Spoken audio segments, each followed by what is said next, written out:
नमस्कार, आप सबका बहुत-बहुत स्वागत है आपके चैनल हिंदी नारी में। चूँकि क्लास जो है वो आदिकाल तक समाप्त हो गया है यूनिट सेकंड से, तो अब हम कुछ आदिकाल के जो चुनिंदा प्रश्न हैं, जो कई जगह एक परीक्षाओं में आए हुए हैं, हम उसको एक बार रफली नज़र करते हुए चलेंगे, ताकि जो आपके नोट्स में या पढ़ते वक़्त कोई चीज़ ऐसी भी रही हो, भूले-भटके जो छूट गई हो, या मैंने इसको इसीलिए इंक्लूड करने की कोशिश की है कि आपकी पढ़ाई से कुछ भी चीज़ छूटना नहीं चाहिए, ठीक है? तो हम एक पुस्तक के सौजन्य से हमने ये सारे प्रश्न निकाला है। जितने भी गत वर्षों में प्रश्न आए हैं, चाहे वो आपका असिस्टेंट प्रोफेसर का हो, नेट का हो, टीजीटी, पीजीटी, किसी भी स्टेट का हो या असिस्टेंट प्रोफेसर, इसे जितने भी एग्जाम जो पर्टिकुलर हिंदी साहित्य से होते हैं, उन सभी से हमने ये प्रश्न को लिया है, ठीक है? तो अब हम सॉल्व करते हैं ये और देखते हुए चलते हैं। मतलब ये एक प्रकार से ना आपका, आप इसको एज ए रिवीजन भी ले सकते हो या एज ए अभी आपकी तैयारी भी ले सकते हैं, ठीक? तो हिंदी साहित्य का इतिहास, ये जो पूरी यूनिट है हिंदी साहित्य इतिहास, मतलब हिंदी साहित्य का इतिहास, साहित्य इतिहास ग्रंथ, नामकरण एवं काल विभाजन पे इस जो सीरीज में प्रश्न है। पहला है, इतिवृत्त और आलोचना का संवेद रूप होने से वह इतिहास आज भी प्रकाश स्तंभ बना हुआ है। इस कथन से जिस इतिहास की ओर संकेत किया गया है उसके लेखक हैं। देखो, अब जो प्रश्न बनता है आपका स्पेशली नेट में, ये ऐसे ही बन रहा है, डायरेक्ट नहीं इनडायरेक्ट प्रश्न भी बन सकता है। और अगर आप ये देखेंगे तो ये यूपी पीजीटी 2021 का प्रश्न है, बहुत लेटेस्ट प्रश्न है, ठीक? तो इसके सही उत्तर क्या होगा आपका? इतिवृत्त और आलोचना का संवेद रूप इतिहास आज भी प्रकाश स्तंभ बना हुआ है। देखो, कभी कभी जब आप लेखक को पढ़ते हो, समझते हो ना, तो आप उसकी भाषा या जबान से थोड़ा परिचित हो जाते हैं। तो यदि आप शुक्ल के इतिहास को पढ़ लिए, एक बार शुक्ल का इतिहास पढ़ लेना बहुत जरूरी है। यदि आप शुक्ल के इतिहास को पढ़ लोगे तो आप शुक्ल की जबान से परिचित हो जाओगे। तो ऐसे बहुत सारा कथन है जिसको आपको समझने में काफी मदद मिलेगी। जैसे ये, इसका सही जवाब होगा आचार्य रामचंद्र शुक्ल, ठीक? यहाँ पे हम इसके डिटेलिंग भी देख सकते हैं। इतिवृत्त और आलोचना का संवेद, ये जो इतिहास आज भी प्रकाश स्तंभ बना हुआ, इस कथन के में इतिहास की ओर संकेत किया है किसने? आचार्य रामचंद्र शुक्ल ने। और किसमें? इनकी जो पुस्तक है हिंदी साहित्य का इतिहास, जो कि 1929 में प्रकाशित हुई थी, उसके संदर्भ में उन्होंने ये बात कही है। आते हैं अगले प्रश्न पर। हिंदी साहित्य के इतिहास में आदिकाल के लिए आधार काल किसने दिया था? देखो, सारा उत्तर सब कुछ आपके सामने दिया हुआ है, लेकिन अब ये है आपकी ईमानदारी। देखो, जब हम सॉल्व करते हुए चलते हैं ना, तो आप प्रश्न पे केंद्रित करो और अपनी ईमानदारी देखते चलो कि कितना सॉल्व आप कर ले रहे हो बिना देखे। और उसके बाद जितना नहीं सॉल्व कर पा रहे हो, उसको आपको अभी तैयार करना है, उसकी भी सूची आप बना लीजिए। देखिए, यही ईमानदारी तो होती है। जब आप अकेले में बैठ करके अनसॉल्व या सॉल्व पेपर सॉल्व करते हो, तो उसकी ईमानदारी महज इतनी है कि आपने एक व्यू में देखा और आपको कितना आपको आ रहा है वो आपने देख लिया, कितना नहीं आ रहा है ना, वो देखना, और उसमें ईमानदारी होनी चाहिए पूरी तरीके से। और मैं मानती हूँ कि ऐसी ईमानदारी ही आपको आपका आकलन करने में मदद करती है। कि हम जब घर पे बैठ के देखते हैं ना, तो हम विकल्प ऐसे देखते हैं कि चलो ठीक है, इसमें ये हिंदी साहित्य के इतिहास में आदिकाल के लिए आधार काल नाम दिया है, और हम जरा भी अगर कहीं डाउट में होते हैं और हमने थोड़ा हिंट ले लिया और हमने उसको सही कर दिया, हमने इसको सही में काउंट कर लिया, ठीक है? जो छूट जो है आपको परीक्षा भवन में नहीं मिलने वाली।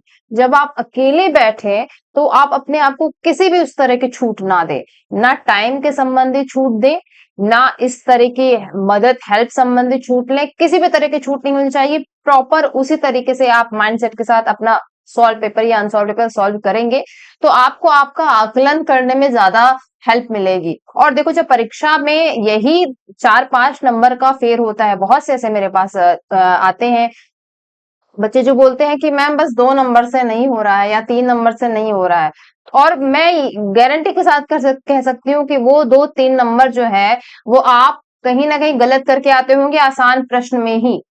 तो इस तरह की गलतियां तभी होती है ना जब आप अपना तैयारी के समय आकलन नहीं कर पाते हो। तो इस तरह की ईमानदारी और आकलन जरूरी है। हिंदी साहित्य के इतिहास में आदिकाल के लिए आधार काल नाम किसने दिया है? हमने अपने नोट्स पढ़ाते वक्त भी बताया था। बिना समझे आप इसका जवाब दे सकते हैं, मोहन अवस्थी। अब इसको आप ऐसे याद कर लो, मोहन का आधार। ठीक है, मोहन का आधार इस तरह का कोड बना लो। ठीक, श्री कृष्ण मतलब मोहन है, वही जीवन का आधार है, ऐसे करके आप कुछ कोड बना सकते हो। यहाँ पर इस दिया भी हुआ है, ये नाम हमने सब करवाया है, आप इसको एक बार रिवीजन के लिए यहाँ पर भी देख सकते हैं। ठीक है, अगले प्रश्न पर आते हैं, प्रश्न संख्या 3।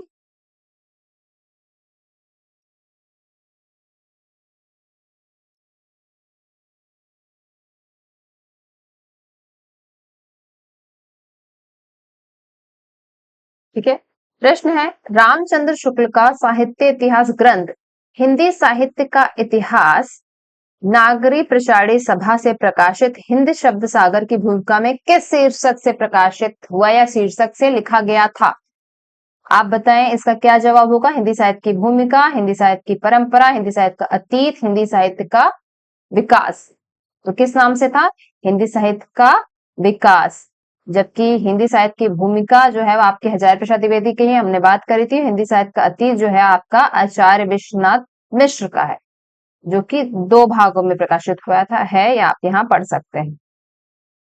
ठीक, रामचंद्र शुक्ल का इतिहास जो है वो हिंदी इतिहास साहित्य का विकास नाम से प्रकाशित हुआ था 1929 में। बाकी की जो 2 किताब है वो हिंदी साहित्य की भूमिका और हिंदी साहित्य का अतीत, ये भी आपके हिंदी साहित्य के इतिहास का महत्वपूर्ण ग्रंथ है।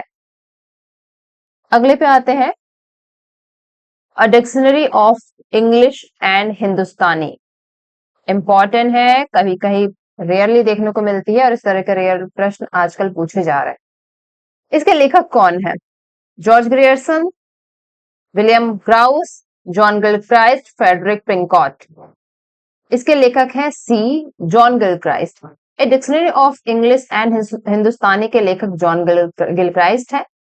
अब इसको डिटेल करते हैं कि जॉन बॉर्थविक गिलक्राइस्ट को सन 1800 में, आप जानते हैं 1800 में आपका फोर्ट विलियम कॉलेज की स्थापना हुई थी और इसके हिंदुस्तानी विभाग के अध्यक्ष थे आपके जॉन गिलक्राइस्ट। अब आप इसके साथ ये भी देख लें, जब थोड़ा सा आसपास देखते हुए चलना, कि अब और कौन 2 लोग थे जो फोर्ट विलियम कॉलेज से जुड़े हुए थे, उसका नाम आप दिमाग में रिवाइज करो, नोट करते हुए चले। हम आगे बढ़ते हैं। एक डिक्शनरी ऑफ इंग्लिश एंड हिंदुस्तानी तथा हिंदुस्तानी ग्रामर, ये दोनों उनकी प्रमुख कृतियां हैं। ठीक, अगले पे आते हैं। 5वां प्रश्न है, निम्न में से कौन सी रचना मिश्र बंधु द्वारा रचित नहीं है? मिश्र बंधु द्वारा रचित नहीं है। ठीक है, बूंदी बारिश, भारत विनय, पुष्पांजलि, पृथ्वी कल्प। तो इसमें से कौन सी पृथ्वी कल्प जो है वो रचित नहीं है भारतेंदु द्वारा, बल्कि ये गिरिजा कुमार माथुर द्वारा रचित है। देखो यहाँ लिखा है, गिरिजा कुमार माथुर द्वारा रचित है। बाकी और ये जो तीनों हैं ये मिश्र बंधु द्वारा रचित है। ठीक है, गद्य बंधु की सभी पद्य रचनाएं हैं, जिसमें पुष्पांजलि जो है इनकी गद्य पद्य मिश्रित है।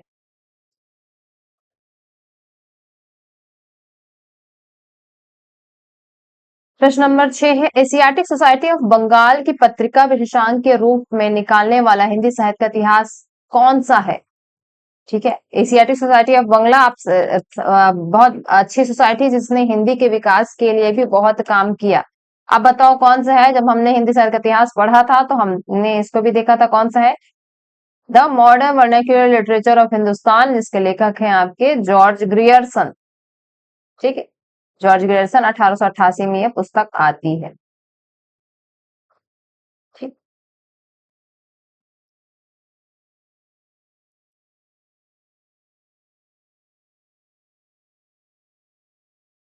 इसका अनुवाद किया था किशोरलाल गुप्त ने, हिंदी साहित्य का प्रथम इतिहास नाम से।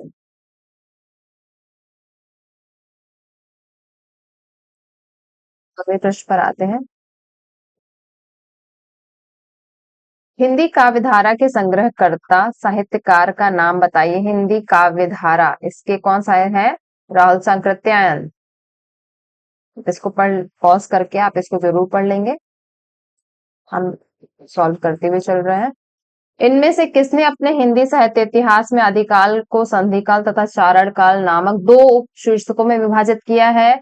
राम कुमार वर्मा जो है वो 5 भागों में पूरे इतिहास को विभाजित करते हैं, जिसमें उन्होंने आदिकाल को इन 2 भागों में बांटा है। पहले संधि काल आता है, उसके बाद फिर चारण काल आता है। ठीक है, संधि काल चारण काल उन्होंने 1000 से माना है, संधि काल 693 ईस्वी से माना। अगले प्रश्न पे आते हैं। हिंदी साहित्य का वैज्ञानिक इतिहास के लेखक हैं गणपति चंद्रगुप्त।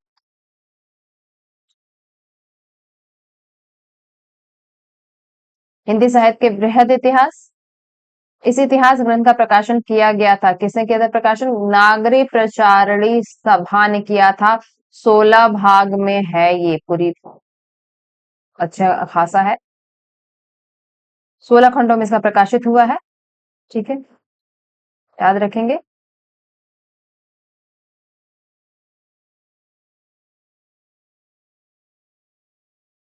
हिंदी साहित्य जगत में मिश्र बंधु नाम से विख्यात है। मिश्र बंधु कौन कौन है? आप देख लें, इसमें क्रम दिया है। श्याम शुक गणेश, श्याम शुक गणेश जो है ये तीनों भाई हैं जो मिश्र बंधु नाम से जाने जाते हैं। मिश्र बंधु ने रीति काल को क्या नाम दिया? रीति काल को क्या नाम दिया?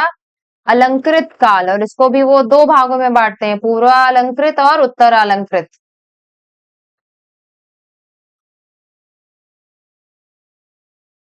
तेरहवां प्रश्न है, हिंदी साहित्य के आदिकाल को सिद्ध सामंत किसने किया?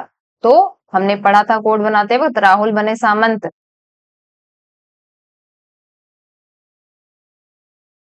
तो इस तरह के कोड आप बना लेंगे तो आपको थोड़ा याद करने में सहज मिलेगा।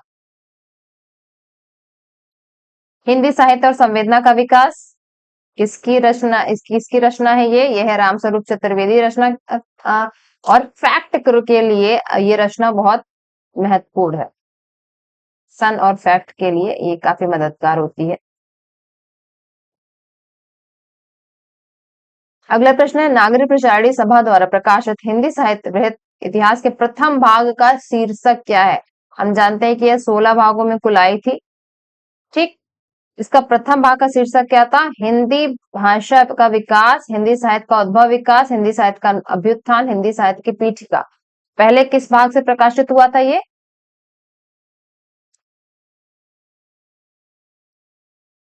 हिंदी साहित्य की पीठिका नाम से। उद्भव विकास जो है ये आपके हजारी एचपीडी हजारी की प्रसाद की रचना है। अब आप इसकी डिटेल को इसमें पढ़ सकते हैं। असंगत प्रश्न चुनिए 16। हिंदी साहित्य का दूसरा इतिहास बच्चन सिंह का है, सही है। हिंदी साहित्य और 20वीं शताब्दी, ये प्रश्न जो है वो गलत है, ये नंद दुलारे वाजपेयी की रचना है। पतली सी पुस्तक है लेकिन बहुत अच्छी है, और इससे आपको कई सारे कॉन्सेप्ट हिंदी साहित्य के, कई सारे राइटर को समझने में बड़ा मदद मिलेगा। अगला प्रश्न है, काल प्रवृत्ति का निर्णय प्राप्त ग्रंथों की संख्या द्वारा नहीं निर्णित हो सकता है, बल्कि उस काल की मुख्य प्रेरणादायक वस्तु के आधार पर ही हो सकता है। यह कथन किसका है? ये आपके आरपीएससी असिस्टेंट प्रोफेसर में पूछा गया है 2020 में। देखो, एक तो मैं हमेशा कहती हूँ कि कुछ जगह के पेपर जो होते हैं वो बहुत अच्छे लेवल के होते हैं, जिसमें राजस्थान भी आता है। राजस्थान का पेपर, चाहे आप अगर हिंदी की तैयारी कर रहे हो तो आप राजस्थान का असिस्टेंट प्रोफेसर से लेके राजस्थान टीजीटी पीजीटी के भी पेपर आप जरूर सॉल्व कर लें। तो ये पूछा है कि ये काल प्रवृत्ति का निर्णय प्राप्त ग्रंथों की संख्या आधार पर निर्णित नहीं निर्णित हो सकता है, बल्कि उस काल की मुख्य प्रेरणादायक वस्तु के आधार पर ही हो सकता है। इसका सही जवाब क्या हो जाएगा? हजारी प्रसाद द्विवेदी। ठीक है, यहाँ पे देख सकते हैं कथन हजारी प्रसाद द्विवेदी का।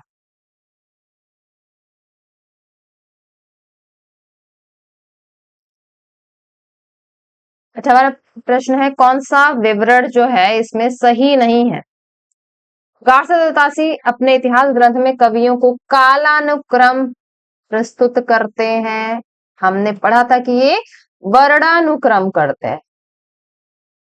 वर्णानुक्रम किस भाषा का वर्णानुक्रम है? अंग्रेजी के भाषा का, अंग्रेजी के अल्फाबेट का वर्णानुक्रम लिया है। आगे भी पढ़ लेते हैं हम। ये तो वैसे ये जो विवरण है वो सही नहीं है, सही जवाब आपका ए हो जाएगा। बाकी पे हम देख लेते हैं। शिवरी सिंह सरोज में लगभग 1000 कवियों का जीवन चरित्र है, ये सही है। जी, ग्रियर्सन के इतिहास ग्रंथ का हिंदी अनुवाद हिंदी साहित्य का प्रथम हिंदी साहित्य का प्रथम इतिहास शीर्षक से किशोरीलाल गुप्त ने किया है, ये अभी हमने पढ़ा। जॉर्ज ग्रियर्सन ने कवियों और लेखकों का काल क्रमानुसार वर्गीकरण किया है, ये सही है। अगले प्रश्न पर आते हैं। इतिहास का इतिवृत्तात्मक लेखक जो है सबसे प्रथम विश्व बंधुओं के विनोद में पाया जाता है। विश्व बंधु विनोद जो इनका इतिहास ग्रंथ है, इसके बारे में, विश्व बंधु के बारे में यह जो कथन है वो किसने कहा है, ये हमें बताना है। आचार्य रामचंद्र शुक्ल, डॉक्टर राम कुमार वर्मा, आचार्य हजारी प्रसाद द्विवेदी, डॉक्टर नगेंद्र। आचार्य रामचंद्र शुक्ल है नहीं, डॉक्टर नगेंद्र है नहीं। आपको आपत्ति हो जाती है इसमें, क्योंकि इनका जो है ये अपने में उल्लेख करते नहीं है। आप जब इनका हिंदी साहित्य का इतिहास पढ़ोगे तो इनका उल्लेख नहीं है कहीं भी विश्व बंधु के बारे में बहुत ज्यादा। शुक्ल का इतिहास में तो जो इतिहास ग्रंथों का उल्लेख ही बहुत कम है। कंफ्यूजन हो गया हजारी प्रसाद द्विवेदी ने, क्योंकि हजारी प्रसाद द्विवेदी ने पूरे विकास उद्भव पे काफी अच्छा लिखा है। लेकिन इसके जो सही उत्तर होगा वो आपका डॉक्टर राम कुमार वर्मा होगा। डॉक्टर राम कुमार वर्मा ने यह उक्ति कही है विश्व बंधु के बारे में। इसके डिटेल को थोड़ा आप देख लीजिए, क्योंकि नया प्रश्न है। विश्व बंधु विनोद में पाया जाता है, ये उक्ति है डॉक्टर राम कुमार वर्मा ने। रामचंद्र शुक्ल ने इसको बड़ा भारी ग्रंथ कहा था। ठीक है। विश्व बंधु विनोद के विषय में कौन सा विवरण सही नहीं है? विश्व बंधु विनोद के विषय में पूछ रहा है। इसमें अनेक कवि जो अज्ञात थे प्रकाश में लाए गए, उन्हें साहित्यिक महत्व का मूल आंका गया। कहीं ना कहीं ये बात सही थी। इसके प्रथम 3 भाग 1970 विक्रम संवत में, चतुर्थ भाग 1991 में आया था। हाँ, प्रथम 3 भाग एक साथ 1934 के लगभग आया था, और बाकी के जो भाग हैं वो बाद में आए थे।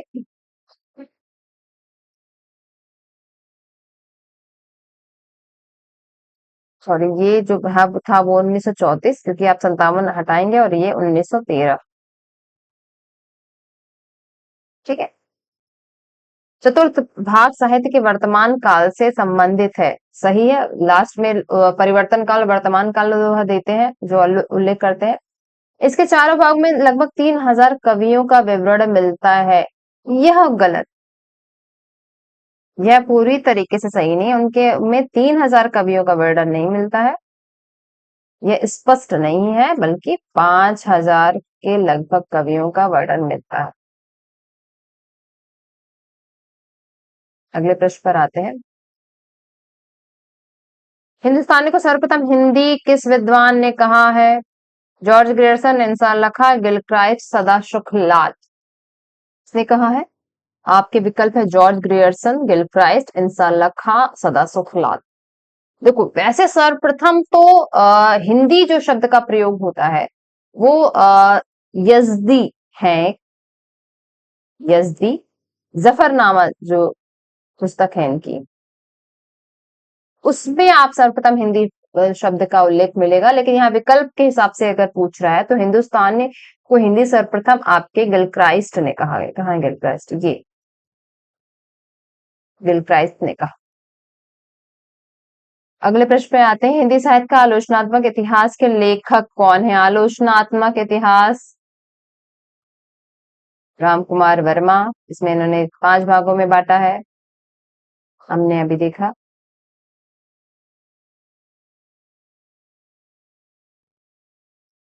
मैं इस्लाम के महत्व को भूल नहीं पा रहा हूं, लेकिन जोर देकर कहना चाहता हूँ, अगर इस्लाम आया भी ना होता तो साहित्य का 12 आना वैसा ही होता जैसा है।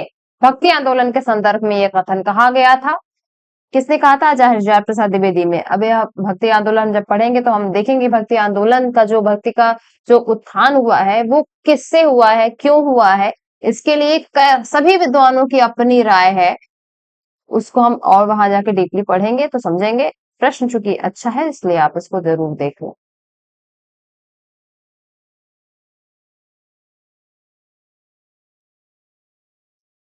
रीतिकाल को सर्वप्रथम श्रृंगार काल नाम देने का सुझाव किसने दिया? विश्वनाथ जी ने दिया श्रृंगार काल देने का नाम। ठीक है।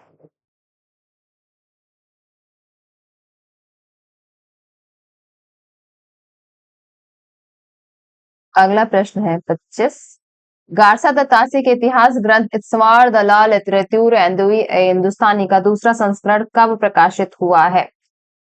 ठीक है। इनका जो पहला संस्करण है, ठीक है, पेन नहीं चल रहा इसमें।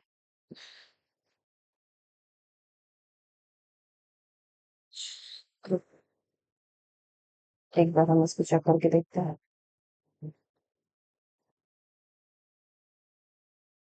हाँ, चला लगा, ठीक है। तो हम किस पृष्ठ पे थे? हाँ, गारसा दत्तासी इतिहास ग्रंथ इत्सवार दलाल लिटरेचर हिंदुस्तानी का दूसरा संस्करण कब प्रकाशित हुआ? पहले तो बार ये प्रकाशित हुआ था आपका 1839 1839 में। पहला भाग 2 भागों में आया था। उसके जस्ट कुछ सालों बाद 1847 में इसका दूसरा भाग हुआ। ये तो पहले संस्करण का हो गया। दूसरा संस्करण कब हुआ? देखो ये अब डीपली प्रश्न है। अब ये पूछेगा दूसरा प्रश्न कब प्रकाशित हुआ था? 1871 में। हम अब अक्सर अक्सर जो पूछते हैं स्टार्टिंग का सन ही याद रखते हैं, 1839 से 1847 तक। ये आपका यूपीटीजीटी का 2021 का प्रश्न आया था। देखो कितने अच्छे प्रश्न बनाए थे वहां पर भी। रामचंद्र शुक्ल का हिंदी साहित्य का इतिहास सबसे पहले किस ग्रंथ की भूमिका में छपा? हम अब पढ़ चुके हैं, हिंदी शब्द सागर की भूमिका में छपा था।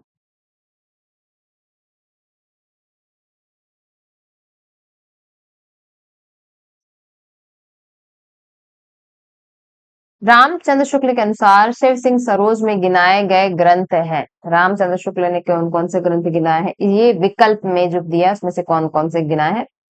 राम सतसई, कड़खा रामायण, दोहावली, कवित्त रामायण। नया प्रश्न है। इसका सही विकल्प हो जाएगा ए, राम सतसई और कड़खा रामायण। ये दो जो है वो शिव सिंह सरोज में इसमें गिना है कि उसमें ये उपलब्ध है। सुमेलित कीजिए। ये बड़े अच्छे प्रश्न होते हैं, रोचक होते हैं। इसमें आपका पास ट्रिक होता है कि आपके जो प्रश्न है उनको आपको समझ में आ रहे हैं तो आप ट्रिक लगा के देख लीजिए। अब आपको हजार प्रसाद द्विवेदी का तो याद ही होना चाहिए। हिंदी साहित्य की भूमिका हजार प्रसाद द्विवेदी। राम स्वरूप चतुर्वेदी का जो है वो हिंदी साहित्य संवेदना का विकास। अब दो ये आप देख लो कि किस में है। ग का एक, दो विकल्प में है, और घ का तीन। तो ग का एक ये है और घ का तीन। यहाँ चूंकि यहाँ नहीं है, हम जान रहे हैं ये जो विकल्प है ये दोनों समझ में आ रहा है। तो क का हो जाएगा दो और ख का हो जाएगा चार। तो ये आपका सही जवाब हो गया, संख्या डी।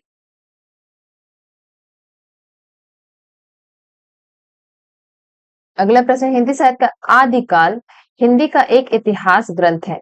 इस ग्रंथ के रचनाकार कौन है? आपके हजार प्रसाद द्विवेदी। 1952 में आता है। कौन? इनकी तीन ग्रंथ जो है वो ऐतिहासिक ग्रंथ है। हिंदी साहित्य का उद्भव और विकास, ये यहाँ पे दिया हुआ है, और हिंदी साहित्य की भूमिका, और हिंदी साहित्य का आदिकाल। ठीक है, ये तीन पुस्तक इनकी महत्वपूर्ण है।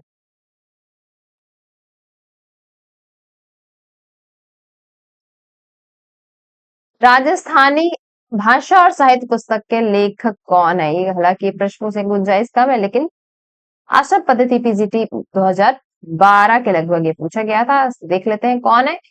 यहाँ पे नजर आ रहे हैं मोतीलाल मिनारिया।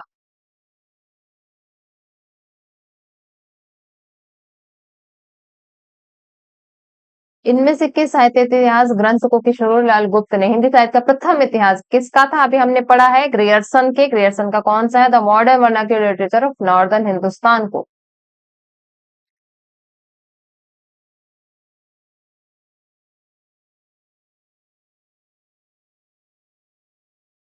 आचार्य रामचंद्र शुक्ल ने ऋतिक काल का समय क्या माना है? 1700 से 1900। ये विभाजन आप शुक्ल का देख सकते हैं। निम्नलिखित में से किससे हिंदी साहित्य का इतिहास नहीं लिखा? किसने नहीं लिखा है? लगभग जो है सभी ने लिखा है, आप जानते हो।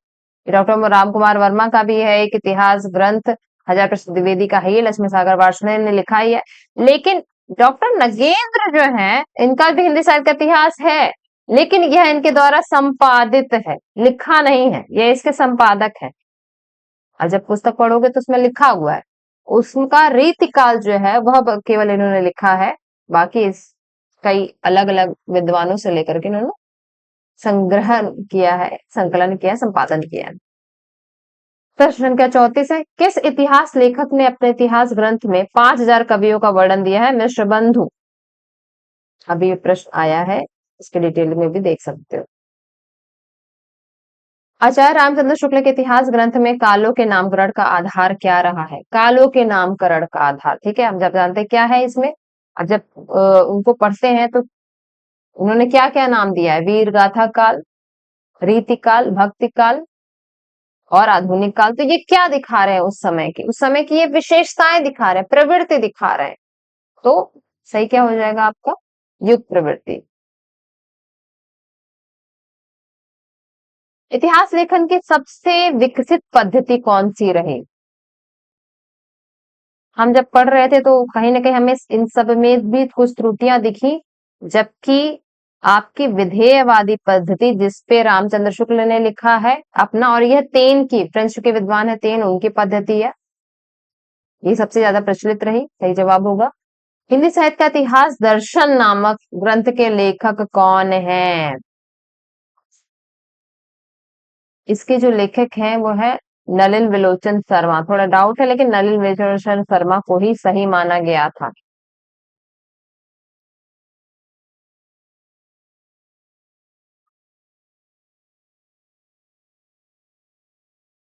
भारतीय साहित्य की भूमिका, भारतीय साहित्य की भूमिका, ठीक है। अब हिंदी साहित्य की भूमिका होता तो कौन होते? हजारी प्रसाद द्विवेदी। भारतीय साहित्य की भूमिका पूछा गया, कौन हो जाएंगे? रामविलास शर्मा।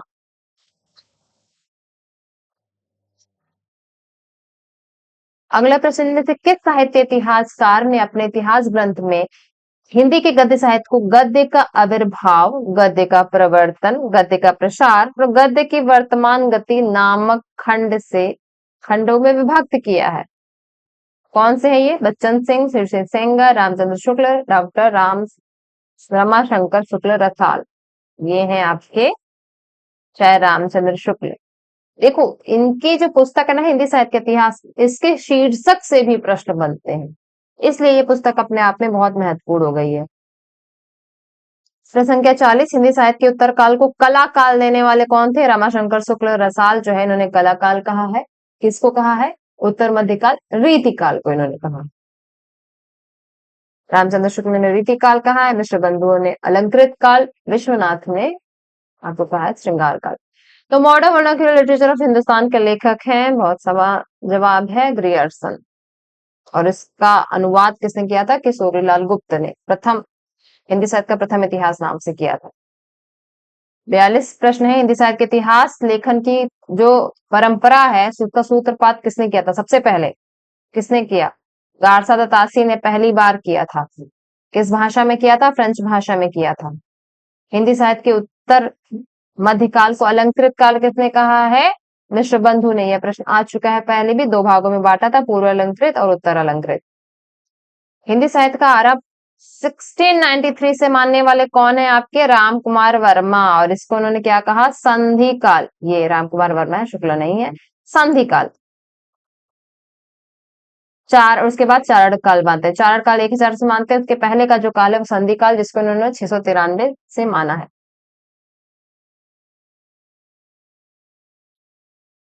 हिंदी साहित्य का उत्तर मध्यकाल को रीत काल किसने कहा है? किसने कहा है? आपके आचार्य रामचंद्र शुक्ल ने। 46 वर्णानुक्रम लिखा गया है हिंदी साहित्य का कौन सा इतिहास है जो वर्णानुक्रम लिखा गया है? ठीक है, हम जानते हैं जब पढ़ रहे थे आपका ये जो बाकी है इसको हमने हिंदी साहित्य के इतिहास के संग्रहकर्ता के रूप में लिखा तो माना, आधार ग्रंथ तो माना, लेकिन हिंदी साहित्य के इतिहास ग्रंथ नहीं माना। इत्सवार द लॉ ये जो है वो वर्णानुक्रम है। वर्ड और कौन से वर्णानुक्रम है? अंग्रेजी के अल्फाबेट से लिया गया है।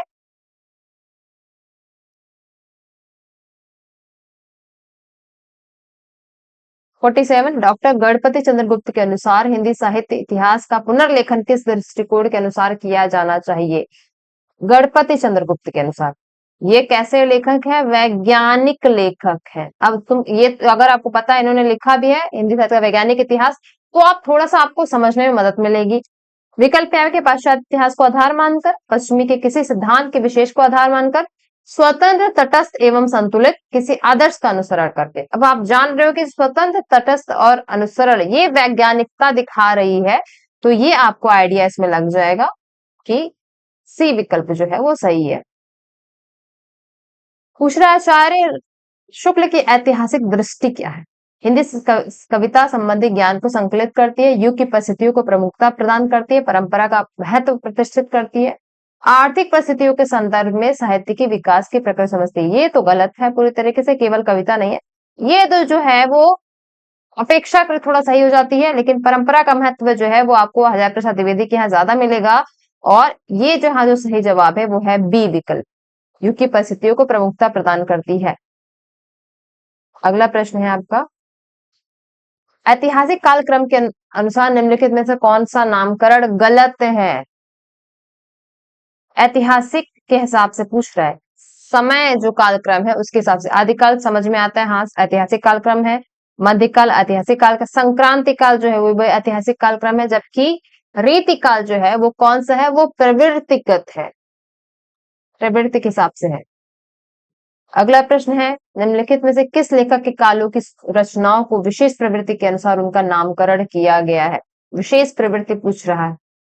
डॉक्टर रामकुमार वर्मा, शिव सिंह सेंगर, डॉक्टर नगेंद्र, नहीं नहीं नहीं, आचार्य रामचंद्र शुक्ल। प्रवृत्तिगत आधार पे इन्होंने किया है। तो 50 प्रश्न आज के रिवीजन में हम इतना ही करते हैं। इसके आगे हम नेक्स्ट क्लास में जब रिवीजन की क्लास करेंगे तो हम इसके आगे शुरू करेंगे। तब तक आप कहीं से भी प्रश्न मिले, तो हिंदी साहित्य का प्रश्न कहीं से भी मिले, कोई तर्क मत लगाओ कि यहाँ का करेंगे वहां का नहीं करेंगे, जितने प्रश्न मिल जाए उतने सॉल्व करते रहिए, यही आपके लिए फायदेमंद होगा। ठीक, तो अब हम मिलते हैं नेक्स्ट क्लास में।